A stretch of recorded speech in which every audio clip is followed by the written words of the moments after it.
right, welcome everybody. Good evening. Welcome to the June edition of the Sudbury Prospectors meetings. This is our last virtual meeting for the season. We've already had this is the sixth one. We started back in January, and the previous ones you can all find online. The recordings of them, they're on our YouTube and LinkedIn channels, and they've been actually quite popular, reaching a bigger audience than who can be here live.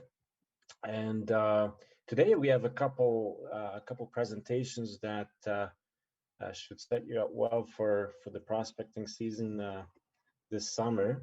So we have two geologists from the OGS, and then we have Frank Rasico, who's a member of the SPDA, present as well. But before we get started, I just wanted to thank all the corporate sponsors.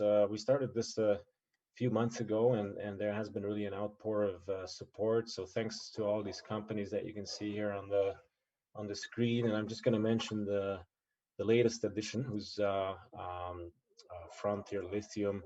So they also joined us as sponsors recently. So again, thanks a lot for that, and they help us a lot in being able to put these virtual meetings on and record them and make them available online. So that's really appreciated, and of course also the memberships, the SPDA individual memberships. We thank everybody who's signed up there or registered there. So yeah, with further ado, like I said, this is the last meeting for this season, and then we'll take a couple months break, and then we'll continue in September again with the fall winter season. We'll see how the reopening goes, whether we're going to be able to go back to an in-person format. We definitely want to continue the virtual recorded as well, so it's probably going to be a hybrid eventually, where some of us can be there live, but we're still going to do a virtual Zoom part of it and still do the recordings, because like I say, they've been really popular. On YouTube, a lot of these presentations have actually have several hundred views. So yeah, with further ado, let me introduce Zeinab Azadbakht. So she's the Timmins District geologist, and she's been there for just over a year now. And so she's with the OGS, and she's got strong economic geology background, a PhD in geology, and she's very passionate about exploration. So championing exploration here in Ontario. So she's going to share some of the recommendations from the OGS, and the other presenter initially will be Shirley Peloquin, who's in Sudbury, the resident geologist here in Sudbury, and she's also going to talk about the recommendations. And after this presentation, we can open it up to questions, and then afterwards we'll have the presentation from Frank. So I'm going to introduce him afterwards. So Zeinab, the floor is yours. We can see your screen, so all's good. Thank you, Attila. Hello, everyone. I'm Zeinab. I'm the regional resident geologist for Timmins and Sudbury from the resident geologist program. Today, myself and Shirley, we will be talking about our 2021 recommendations for exploration, and I hope you enjoy.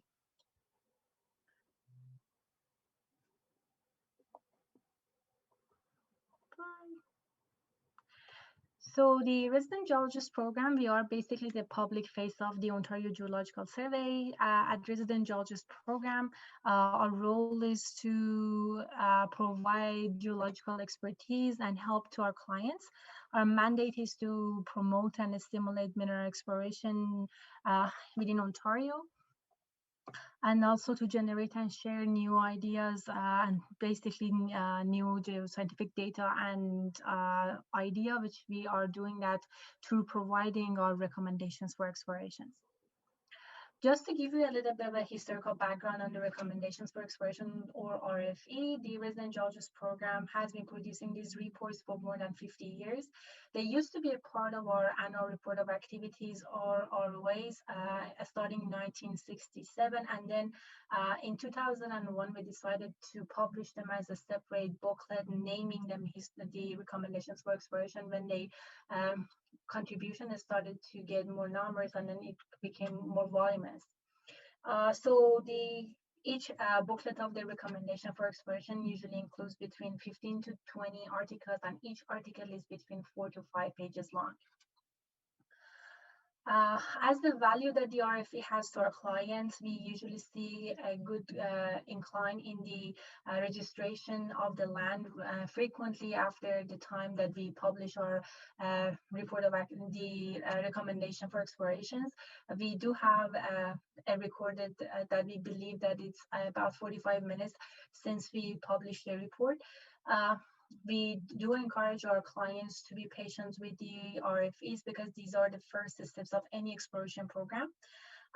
Something that is neat about the RFEs is that they do not lose their value through time, meaning that if you are interested in an article written in 2014, 2018, or even further back, it still holds its economic value up to date.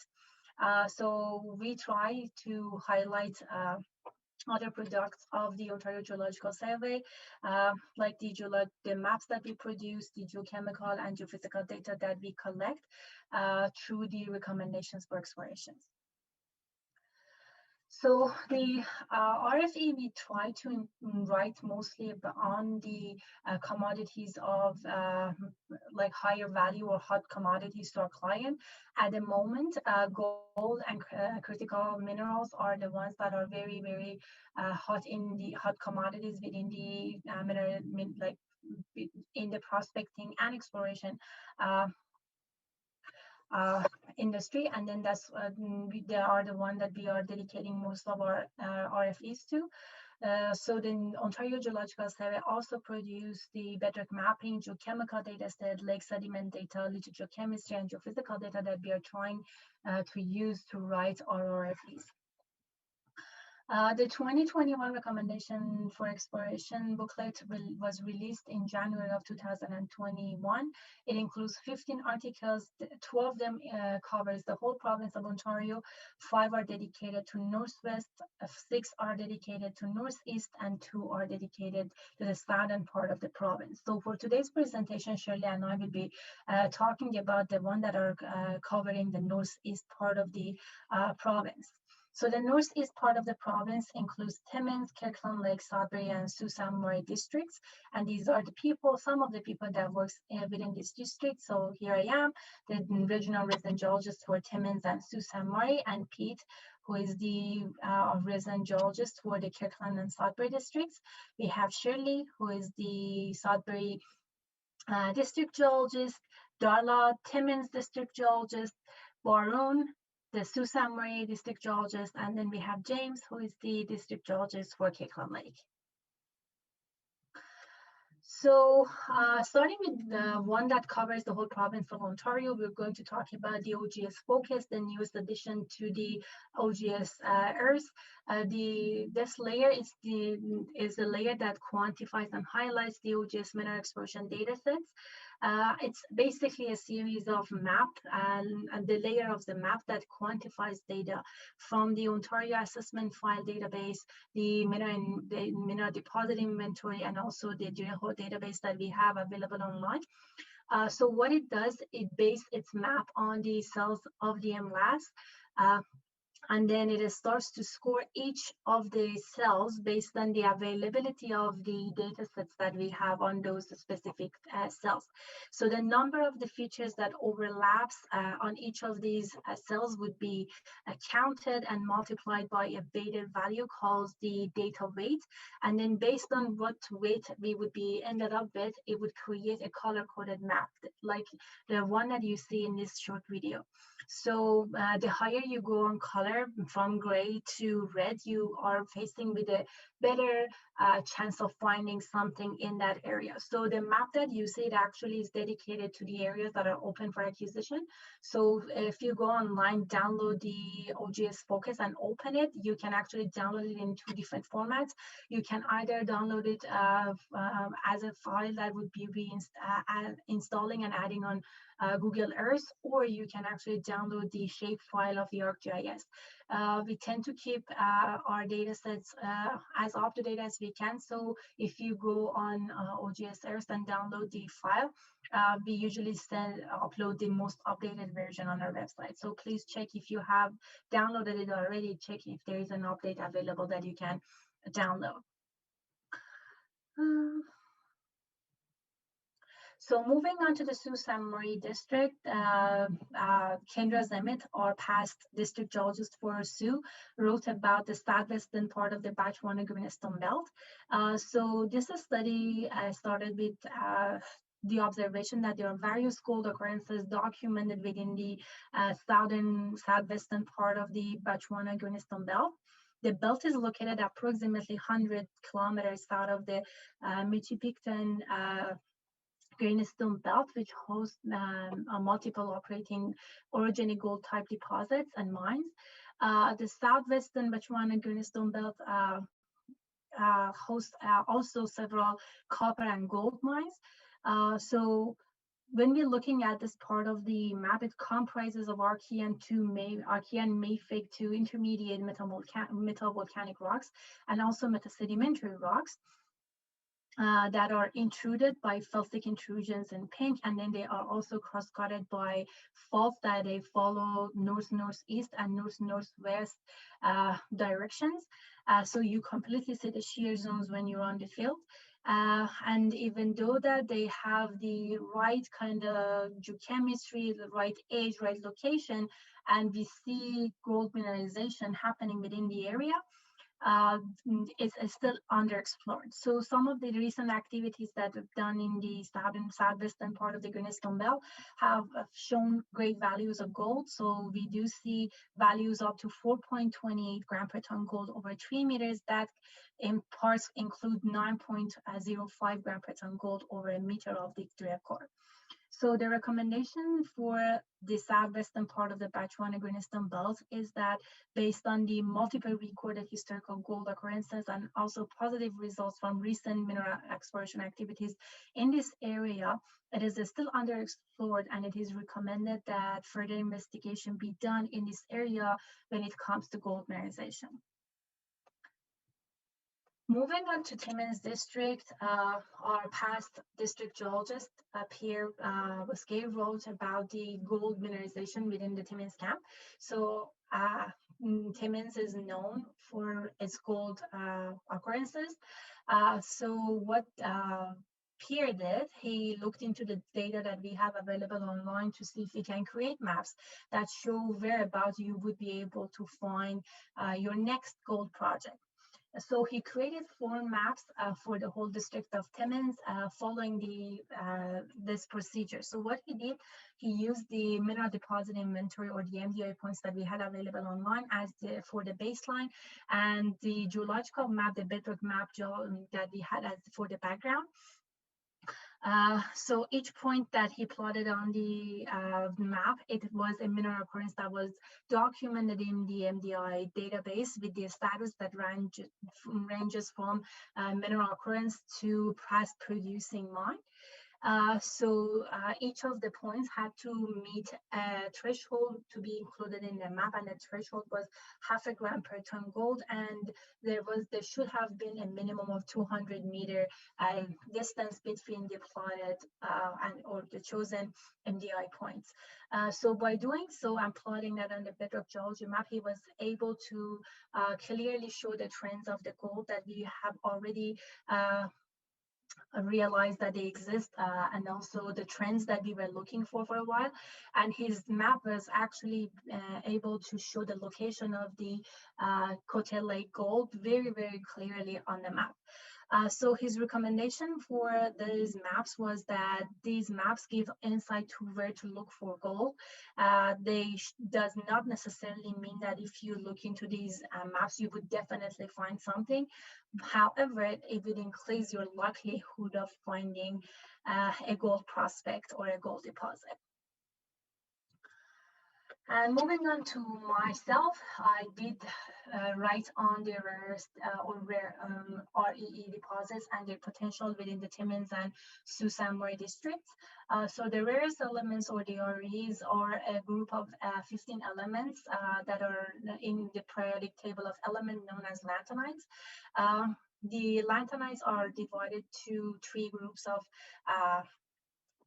light, middle, and heavy rare earth elements based on their atomic number. And despite their name, they are actually happening and more frequently than some of the elements that we currently explore for.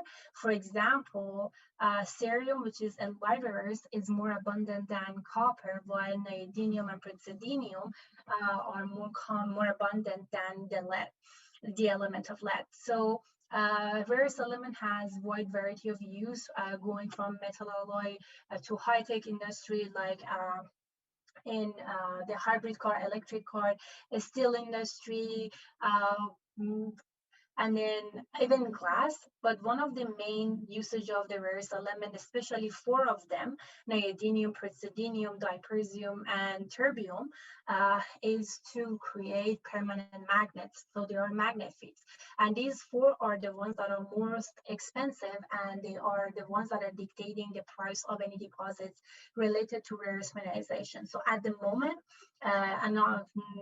the oxide of praseodymium sitting at about 106, it actually has gone up to 140 per kilogram of the oxide. Neodymium oxide is at about 130 gram per 130 kilogram of the oxide. Terbium oxide is sitting at about 2200 at the moment, and then dysprosium oxide has gone to about $700 per kilogram of the oxide. The main reason to add terbium and dysprosium to the permanent magnets is to increase their thermal tolerance, but because they are very expensive and they increase the production values, the price production values, industry has looked into elements that can substitute for terbium and dysprosium, and they have used lanthanum and cerium, which are lighter earth elements, way cheaper, and they are in carbonatites.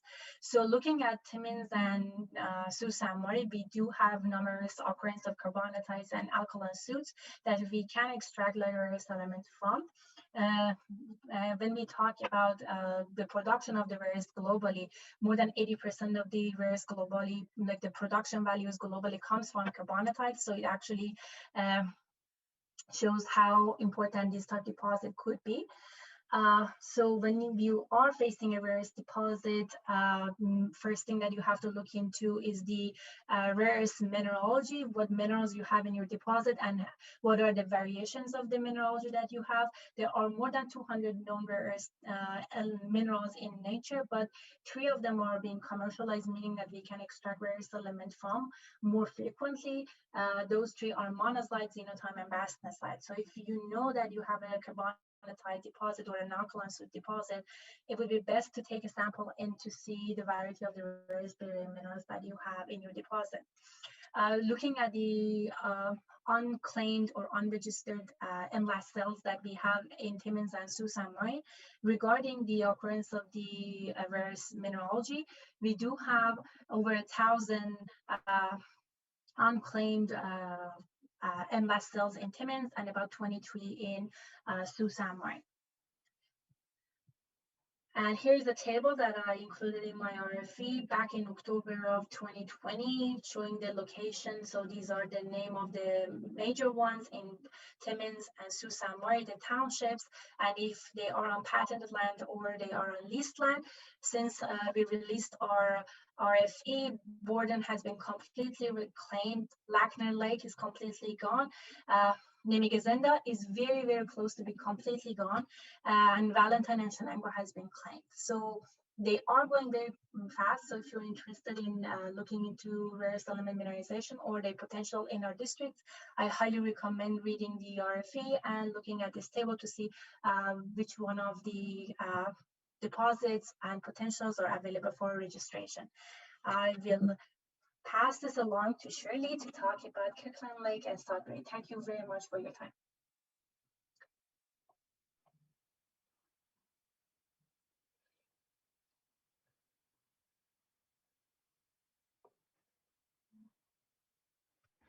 Thanks, Zeinab.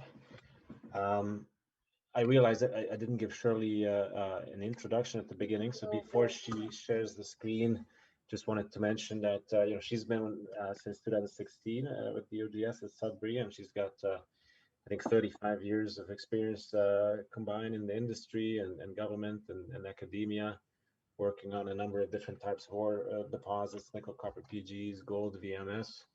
So yeah, and I think now she's going to talk about a totally different set of metals, right, Shirley? Yes, yes, indeed. Some gold, some other stuff.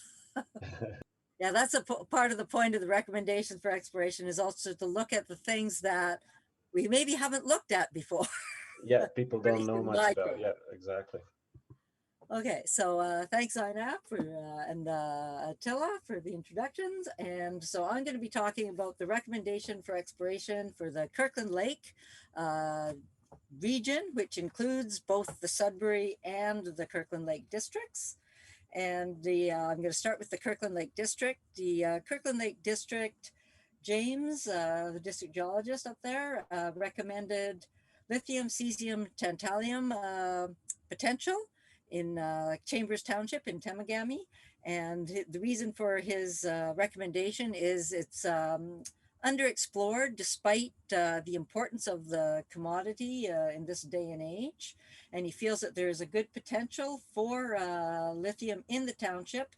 The rocks are Archean in age, and they have, there are sedimentary units that are in contact with a potential fertile parental granite, here the Spawning Lake stock. So the, oh, there we go, a little bigger view. So these gray are the sediments, and then the Spawning Lake stock.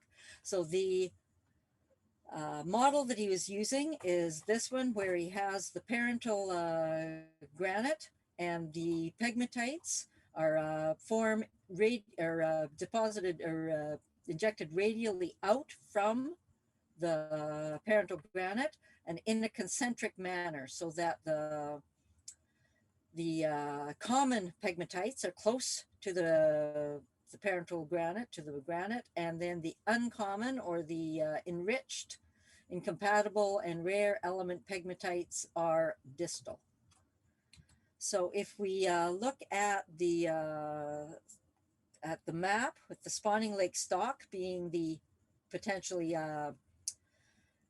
fertile magma, so I'm putting the model over top of the map. Obviously, it's not to scale. It is very much a cartoon, but you have the fertile magma, then you have these sedimentary units coming out, and the potential for pegmatites through these sedimentary units. So the recommendation that, James made is, first, do detailed geological mapping to identify the distal pegmatites, and of course sample them, and potentially follow up with soil geochemistry surveys. I'm not familiar with how much outcrop there is in the area, so soil geochemistry surveys could help zone in on anomalous areas. The second recommendation for exploration in the Kirkland Lake area was looking for gold in the eastern part of the Kidd Monroe assemblage in Kirkland Lake area. This is Pete Chadwick's recommendation. Now, everybody is familiar with the Kidd Monroe assemblage in the west, in Timmins, where it hosts the Kidd Creek VMS deposit. But in Quebec, there's a package of rocks that are considered to be the easternmost extension of the Kidd Monroe assemblage. And that package of rocks hosts the Windfall Lake deposit. So what Pete is suggesting is that maybe this eastern extension of the Kidman Row in Ontario could host deposits similar to the Windfall Lake. And his premise for the recommendation is, first and foremost, all of these little yellow dots are mineral deposit inventory points of gold. So there is obviously potential for gold in the area. There are gold occurrences, and there are suitable geologic structures and lithologies. The model that Pete's looking at for Windfall Lake and also for the Kidman Row in the Kirkland Lake area is this Ridile type structural model, or shears. And now here's full disclosure, I'm not a structural geologist. So if you want to discuss in detail the structural model that Pete is suggesting could apply to the Kidman Row, Pete would be more than happy to discuss that with you. So in this A block, this is what they're saying is the for Windfall Lake, and this B block is for the Kidman Row assemblage. So you have two bounding faults and then internal structures. As we increase strain, the internal structures become more complicated, and in the final stage, there is opening in the structures for the deposition of the mineralization. So this is the final mineralized version of the model and the map of the Kidman Row in the Kirkland Lake area. And at Windfall Lake, the mineralization is related to second order or D2 deformation zones, and it's concentrated in areas of contrasting rock competency.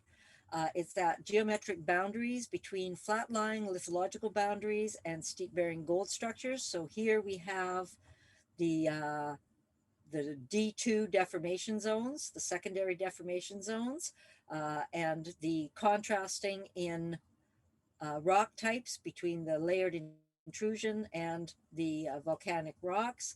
And at Windfall Lake, there's also a strong chemical difference in the boundaries between ultramafic and felsic rocks.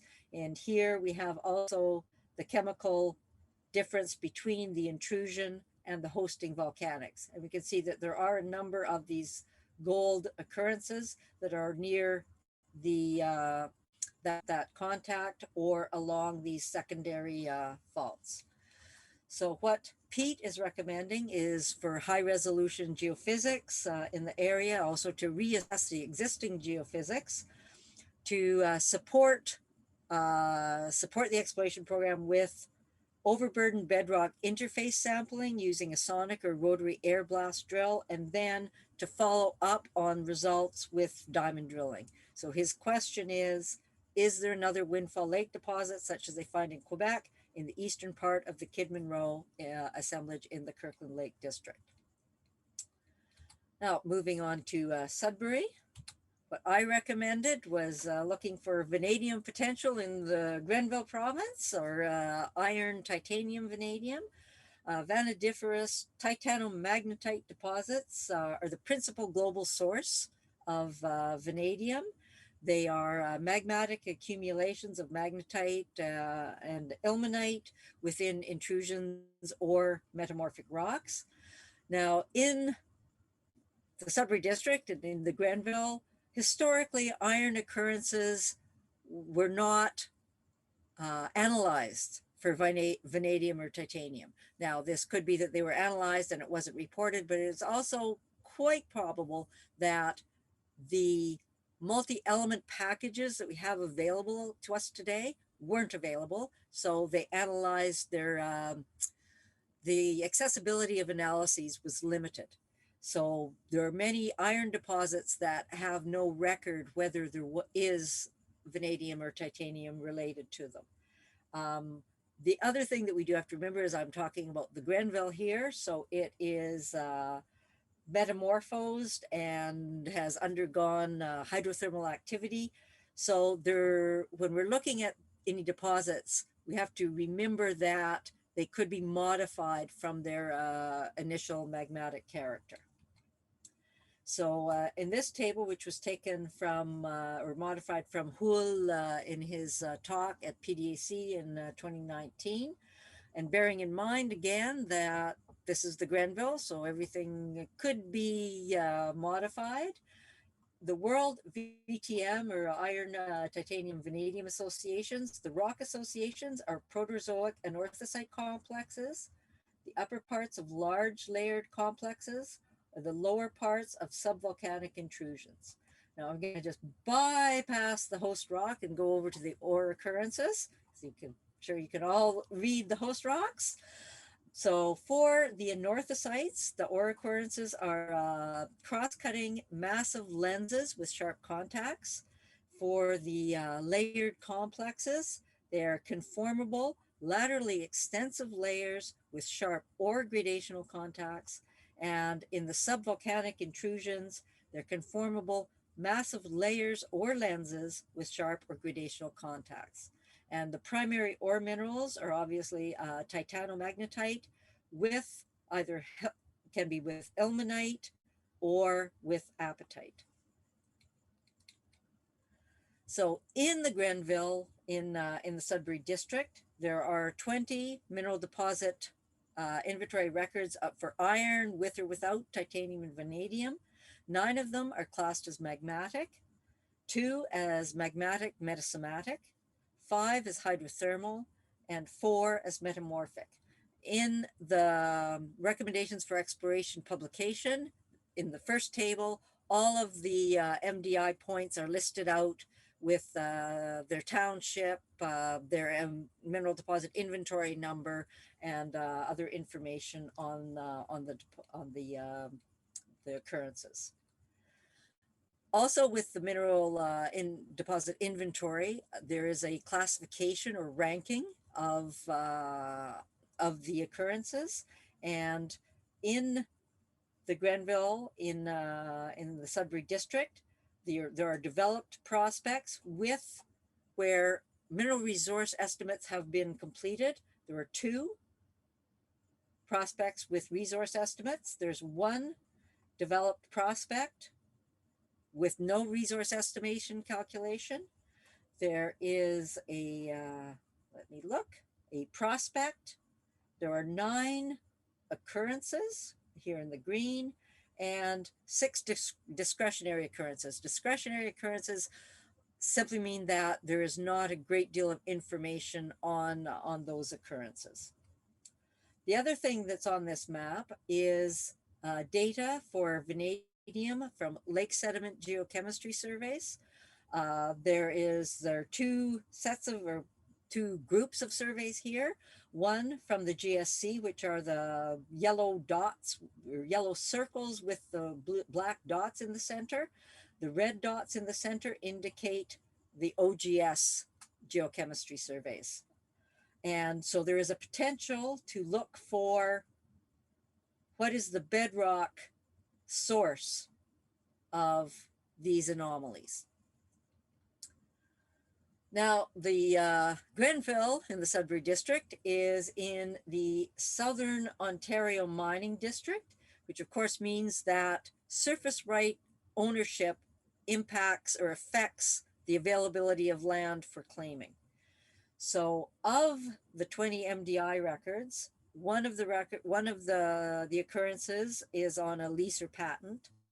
One is has been actively claimed. Now this data is from October of 2020, so there could be changes in that since then. 8 of the mineral deposit inventory occurrences are on lands that have surface right owners, and in October of 2020, 10 were on open land. So my recommendation for exploration for iron, titanium, vanadium deposits in the Grenville would be to first go back and look at all of the iron occurrences and reanalyze them to see if there is titanium and vanadium associations. To also look at the mafic intrusions and their environs to see if there's a potential for the magmatic iron, titanium, vanadium deposits. But remembering again, this is the Grenville, so they could be metamorphically or hydrothermally altered or remobilized, which is why, while looking at the intrusion, to also look a little beyond it, because things could have been remobilized into the host rock. And then also to look for, well, this potential source, one kind of would assume that's associated to this, the developed prospect, but there are other anomalies for vanadium in the Grenville from the lake sediments to determine if it's possible to find the bedrock expression or the source of those anomalies. So this is the list of the recommendations for exploration that Zeinab and I have presented to you today. And they are all in the recommendations for exploration publication, which is downloadable on our website in its entirety. And the regional resident geologists are Zeinab in Timmins, Pete in Kirkland Lake, and for district geologists, myself in Sudbury, Barun in Sault Ste. Marie, Darla in Timmins, and James in Kirkland Lake. Thank you. Hey, yeah, thanks a lot to both of you. We can open it up to questions if anybody has any. There's the chat function at the bottom where you can type in your questions, or there is also a raise hand function under, again, at the bottom, there's, you can find it under reactions, there's raise hand. If you have any questions, you can have them now, or you can think about them a little bit later, because after Frank's talk, we can open it up for questions again. I just have a couple of quick ones, maybe, or just comments, I guess. So the carbonatites, that was pretty interesting in the Timmins area, and it's made me think of in Sudbury we have the Spanish River carbonatite, and actually that's being I think the company is called Boreal Agro-Minerals, so that's actually being produced there. So it's a good example of where that has been known for a long time, and then in recent years they actually produced it there. So yeah, not sure if those would be related to the ones in the Timmins area, or Zeinab, do you have more information about the ones in your area? Do they have the right type of rare earths and that sort of thing? So when I came to Timmins, what I very soon realized is that the majority of the exploration and work has been dedicated to gold, not anything beside gold. So I tried to start working on deposits that they've been underexplored. So first thing that kind of catch my eye was the carbonatites and how many of them we do have in Timmins and also Sault Ste. Marie.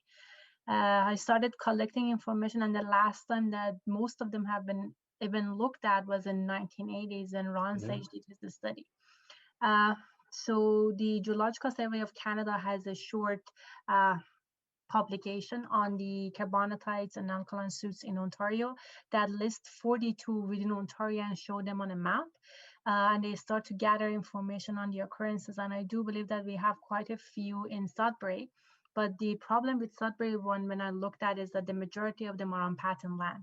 So if they are on patent land, there is no way we can get our hands on. Like in Timmins, I have been able to, through my presentations, get in contact with people who owns the land for the ones that are on the patent land, or to get them send me a sample. So hopefully sometime in the future, when we can go on the land, I would be able to go and collect some samples from the ones in Timmins and start a more in-depth study. As for the Sudbury one, I believe Shirley would be a better person to make comments on them. Yeah, we actually had that company present at, I think, last year or the year before here in Sudbury. But yeah, for anybody who's interested in the rare earths here in Sudbury, yeah, I guess Shirley is the right contact, and then we can bring you also in contact with that company who's exploiting that carbonatite. The Boreal Agro-Minerals is actually exploiting it as a fertilizer. Yeah. So it's not, they are not taking out any of the rare earths, but Okay. there are hopefully plans to go out and look at it and do some sampling just to see if there is potential there. There are also the same thing with, as Zeinab said, that with in Sudbury, many of the carbonatites are not on publicly accessible lands. Okay. Yeah. But, Yeah. you know, we can keep hoping and trying, and maybe somebody will let us on their property. Yes, and then in terms of the fertilizer industry, there has been studies showing that what they're producing as their tailing, it actually has high value of mainly heavy rare earth elements. That if we decide to recover that heavy rare earth element, can actually give us about 60 to 70% of the globally demand for heavy rare earth element. We did take samples from a tailing of Agrium mine here in Timmins camp. And then the results for the rare earth elements were high to about 7,000 ppm. So Avalon has recently been acquiring land and looking at the tailings of a few of the fertilizer producing mines to see if there are rare earth bearing minerals or chemicals in the tailing that they can recover, and they have reached to a very good promising results. So we're very much looking forward to see what would be the outcome from these. Like, you need a very specific kind of skills to study the alkaline deposits, and there are not that many people that have experience working on them. So and they're not as expensive and not as on high demand list until a few years ago. So no one has actually invested enough time or money to explore for them in Ontario. So now that they are on critical mineral list for both Ontario and for Canada, and they're on any known critical mineral list, there is a huge demand for them. Like when we released our 2021 RFE, we saw few companies actually internationally coming into Timmins Camp, acquiring land on rare earth element and reaching out to us to gain information onto how they can start the process. So we are very much looking forward to have more information on our deposit and their potential within Timmins Camp. Okay. Yeah. Thanks.